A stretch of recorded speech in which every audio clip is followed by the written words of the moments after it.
عندك ألم في ركبتك أو عندك خشونة في ركبتك، وتحط لك خطة علاجية إن أنت تعالج المفصل، تعالج الألم، وتعالج ضعف العضلات. عملت كده والنتيجة ما تحسنش. طب هل ده معناه إن في مشكلة في العلاج اللي أنا عملته؟ أو مشكلة في الخطة العلاجية؟ لا، مفيش مشكلة، بس في حاجة ناقصة. إيه اللي ناقص؟ بص فوق وبص تحت. هبص فوق على إيه؟ على الفخذ. هو الفخذ فيه إيه؟ فيه عضلات الجلوتس، عضلتين منهم، هم 3 عضلات، احنا بنتكلم على عضلتين منهم. العضلة اللي هي جلوتياس ميدياس والجلوتياس مينيماس. العضلتين دول لما لقوا فيهم ضعف، ايه اللي حصل؟ الميكانيكا بتاعت مفصل الفخذ اتغيرت، بس لا، ده أثرت على الميكانيكا بتاعت مفصل الركبة. ايه اللي حصل في الميكانيكا يعني؟ الفخذ بتاعك لف لقدام او لف لجوه، الركبة دخلت لجوه، الصابونة خرجت لبره، والنتيجة ألم تحت الصابونة، بين الصابونة وبين الفخذ. والنتيجة ممكن ده يكون واحد من أسباب الخشونة تحت الصابونة في المستقبل. طيب، أعمل اختبار لنفسي إزاي؟ ده اللي أنت هتشوفه في الصورة، ويمكن ملخص كده جديد ممكن تعمله لنفسك، تيست ممكن تعمله لنفسك. إزاي؟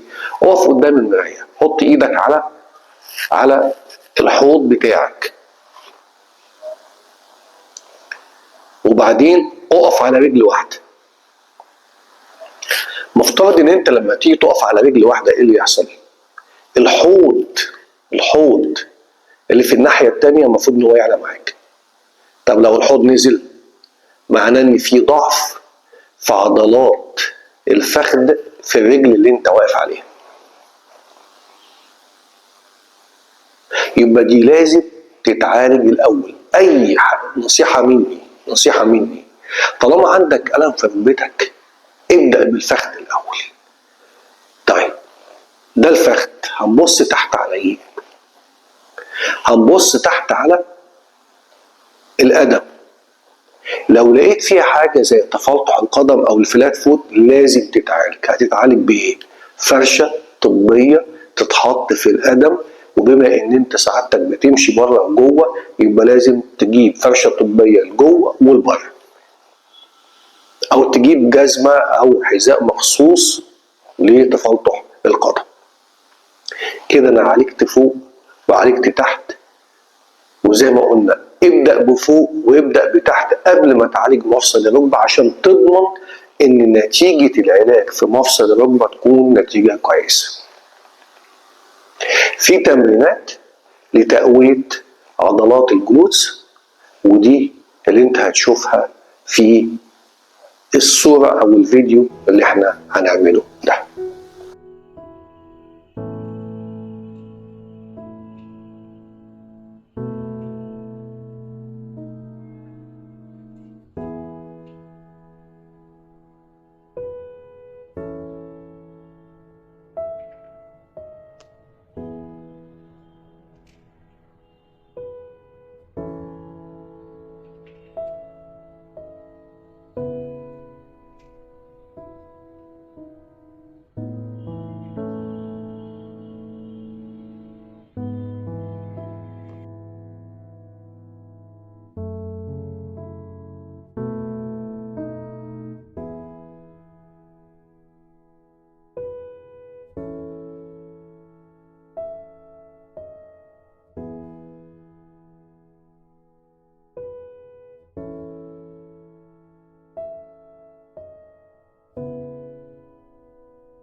حاول تطبقها لو انت عندك مشكلة فيه او في ألم في ركبتك، وصل لو بقاله مدة طويلة ومش عايز يتحسن، تعرف ان في حاجة ناقصة.